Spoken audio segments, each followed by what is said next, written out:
रतन टाटा एक ऐसा नाम जो सिर्फ भारत में ही नहीं पूरी दुनिया में आदर और सम्मान से लिया जाता है। लेकिन उनके जीवन की कहानी केवल कारोबारी ऊंचाइयों की नहीं है। ये एक ऐसे व्यक्तित्व की कहानी है जिसने हर चुनौती के सामने सिर झुकाने के बजाय अपने इरादों से उन्हें मात दी। कुछ लोग मुनाफे के पीछे भागते हैं और कुछ लोग विरासत छोड़ जाते हैं। रतन टाटा उन गिने चुने लोगों में से थे जिन्होंने दुनिया को बदलने का सपना देखा और उसे साकार किया। रतन टाटा का नाम लेते ही एक ऐसी शख्सियत की छवि उभरती है जिसने न केवल भारत को ऊंचाइयों तक पहुंचाया बल्कि अपनी विनम्रता और दरियादिली से लाखों दिलों को जीता। रतन टाटा हमेशा कहते थे, मैं सही फैसले लेने में विश्वास नहीं करता, मैं फैसले लेता हूं और फिर उन्हें सही साबित करता हूं। यही उनके जीवन का मंत्र था। 1954 में जब रतन टाटा ने अपनी इंजीनियरिंग की पढ़ाई पूरी की तब उनके सामने एक सफल करियर की राह खुली थी। लेकिन उन्होंने अपने पारिवारिक बिजनेस को नया आकार देने का फैसला किया।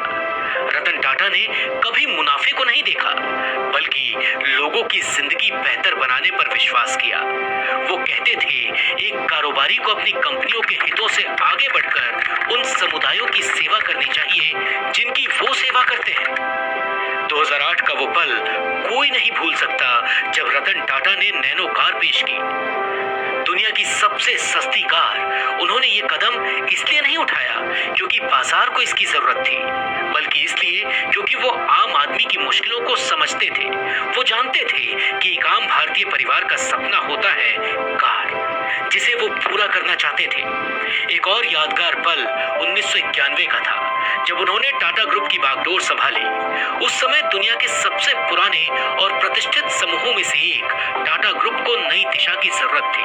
रतन टाटा ने अपने नेतृत्व में समूह को न केवल वैश्विक स्तर पर पहुंचाया बल्कि भारत की पहचान को भी एक नए स्तर पर ले गए। Tata Motors, Tata steel, Tata consultancy services, ये सभी उनके मार्गदर्शन में नए आयाम छूते गए। उन्होंने जैगवार लैंड रोवर और कोरस स्टील जैसी अंतर्राष्ट्रीय कंपनियों का अधिग्रहण करके टाटा ग्रुप को वैश्विक पहचान दिलाई। रतन टाटा न सिर्फ एक सफल उद्योगपति थे बल्कि उनका दिल सोने का था। उन्होंने हर उस इंसान की मदद की जिसे जरूरत थी, चाहे 26/11 का आतंकी हमला हो या फिर कोरोना महामारी। रतन टाटा ने हमेशा अपने देश के लिए दिल खोलकर दान किया। वो कहते थे कि अगर आप तेज चलना चाहते हैं तो अकेले चलिए, लेकिन अगर आप दूर तक चलना चाहते हैं तो साथ चलिए।